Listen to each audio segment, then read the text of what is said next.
Fala pessoal, tudo bom com vocês? E voltamos com o nosso mago cheio dos hacks. Então só pega aquele like gostoso para que esse vídeo seja recomendado para mais pessoas. Então dado o recado, simbora pro vídeo. Bora! No capítulo passado terminamos com essa linda visão, então nada melhor do que começar com ela. Ai, que delícia! Quando nosso prota chega na guilda, a nossa curandeira pergunta pra ele o que ele acha do contrato. E que belo contrato, minha gente. Só um doido não aceitaria. O cara vai ter suprimentos ilimitados de itens rank B, fornecido pela própria guilda, sem a necessidade de repor eles, se algum deles venha quebrar. E quando concluir uma dungeon, a distribuição vai ser de 80 a 20, dependendo de como cada um tiver contribuído. Esse contrato, ele tá cheio de vantagens para o nosso menino. Mas ele fala que antes de assinar, quer propor uma condição. E meio que ele sabe que ela já deu uma pesquisada nele. Então, como não tem muito tempo que ele trocou sua classe, não sabe muito sobre feitiços. E ele quer que ela ensine ele tudo sobre magia. E se ela aceitar essas condições, o prota vai assinar um contrato de prioridade com a guilda. Então ela concorda, já que está muito curiosa sobre o que ele consegue fazer. Mas antes disso, ela quer testar o talento dele. Mas ele já estava esperando por isso também. Então ele pergunta o que ele vai precisar fazer. E com um estalar de dedos, aparece uma parada atrás dela, que é chamada de cubo de mana. Esse cubo é usado por raiders, pelo menos de rank B, para que eles tenham um melhor entendimento sobre mana. Então ele pergunta se ela está fazendo isso só para diminuir o ânimo dele. Ela diz que não, e se ele falhar no teste, o contrato com ele não vai mudar de qualquer jeito. Com essas palavras, ele não tem muito o que recusar. A nossa curandeira pede pro gerente parque começar com os preparativos. Ele fica meio na dúvida, mas não discorda dessa vez. Então ele prepara tudo e o nosso prota entra no cubo. Do lado de fora parece algo pequeno, mas dentro é como se ele estivesse em um oceano feito apenas de mana. E para sair desse cubo, ele conhece apenas um jeito, que é encontrar uma porta que se conecta com o lado de fora. Só que ela tá em um redemoinho feito apenas de mana. Nesse momento ele começa a se concentrar para entender melhor o fluxo de mana e achar a porta de saída. Mas de repente, ele percebe algo. Uma mana esmagadora vindo de um único lugar. Lá fora do cubo, o gerente pergunta para a mestra quanto tempo ela acha que ele vai levar. A única coisa que ela sabe é que ele vai conseguir superar o cubo, mas não imagina quanto tempo, pois ela mesma demorou 40 minutos para sair e foi o mais rápido do país. Então o gerente supõe duas coisas: ou ele não vai conseguir sair, ou vai fazer um novo recorde. E não demora muito, a mestra já vê o cubo de mana rachando. O gerente já vai tirando o celular do bolso para ver quanto tempo passou e se passaram apenas 10 minutos. Eles, surpresos, ficam se perguntando o que diabo está acontecendo lá dentro. E é isso que nós vamos descobrir. Lá dentro, depois de achar o cristal, ele imagina que é o núcleo do cubo. Então ele já pensa em quebrar ele, assim não vai precisar achar a saída. Então ele segurando o cristal, ele despedaça-o. E nesse momento o cubo começa a se rachar. E no momento em que ele quebrou o cristal, o hack ativou novamente, dando a ele uma habilidade passiva chamada Essência de Aplicação de Mana. O gerente, vendo o cubo despedaçando em sua frente, fica bastante surpreso, pois apenas 7% dos magos conseguem sair do cubo, e eles demoram mais ou menos 3 horas. Os de rank B demoram apenas 2, os de rank A já 1, e os de rank S demoram de 30 minutos a 1 hora. E o tempo mais rápido foi de uma maga chamada Camila, que demorou apenas 36 minutos. Quando ele sai do cubo, o gerente vai em direção a ele, dando os parabéns por bater o recorde. A mestra se aproxima e pergunta o que diabos ele fez para sair do cubo. Então ele responde: eu achei um cristal e quebrei ele. Com isso, ela fica bastante surpresa, pois esse cristal que ele quebrou contém toda a mana do cubo e um despertado comum não conseguiria achar ele, muito menos quebrar. E já que ele quebrou, ele tinha mais mana que o próprio cubo de mana. Então ela solta a mão do nosso menino e fala que não no nome da guilda, mas sim no nome dela. Ela irá transformar ele no melhor mago do mundo e pergunta se ele tá preparado para isso. É claro, né, minha gente? O cara tem que aprender com a melhor, né? Então indo para a casa do prota, tá sua amiga e sua mãe esperando ele. A mãe dele fala que ele tá atrasado e ela, terminando de falar isso, não demora muito, um carro chega. E quem sai dele? O nosso menino. As duas ficam bastante surpresas e a mãe já vai logo perguntando se ele não tá envolvido com a agiotagem. Então depois de conversar com o gerente, ele entra e vai conversar com a sua amiga. Aqui vamos chamar ela de Kim, porque o nome dela é difícil também. O nome coreano é tudo complicado. E a Kim tá perguntando se ele mudou mesmo de ideia em ser um guerreiro. Ele diz que sim, e que já preparou toda a documentação para a mudança de classe. Conversa vai, conversa vem. Ele pergunta por que ela tá na casa dele e se os pais dela viajaram de novo. Ela responde que sim, e a mãe dele disse que ela poderia dormir lá. Então já que ela tá lá, ele já vai logo pedindo para ela ensinar ele tudo sobre a teoria da magia. Então ela pergunta: tu vai me dar o que para fazer isso? E ele pergunta o que ela vai querer. Aí a Kim responde para ele realizar um desejo dela. Ele diz ok,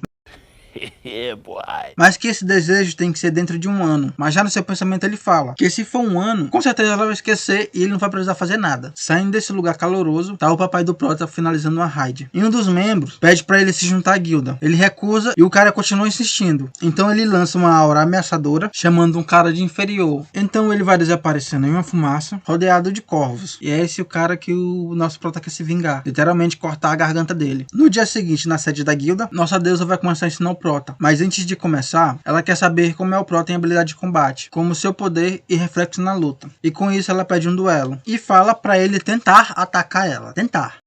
Caralho, o maluco é brabo.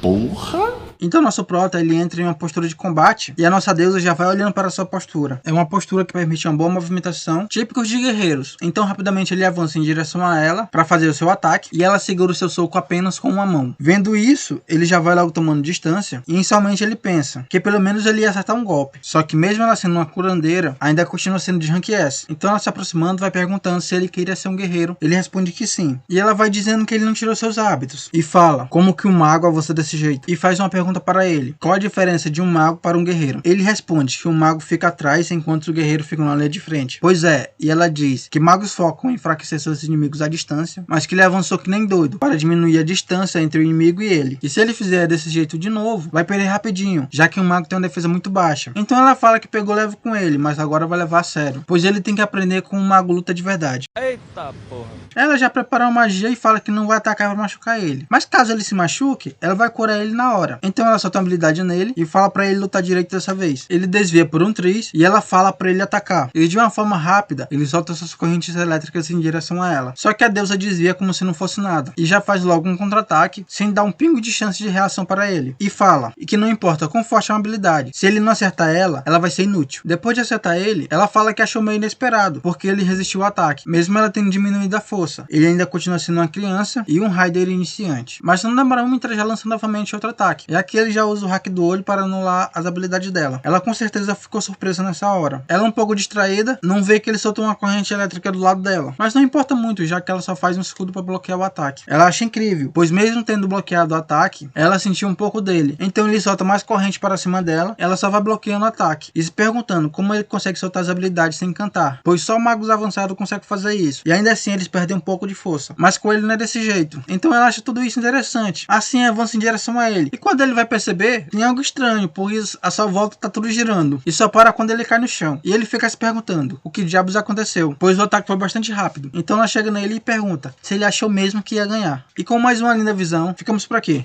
Acabou.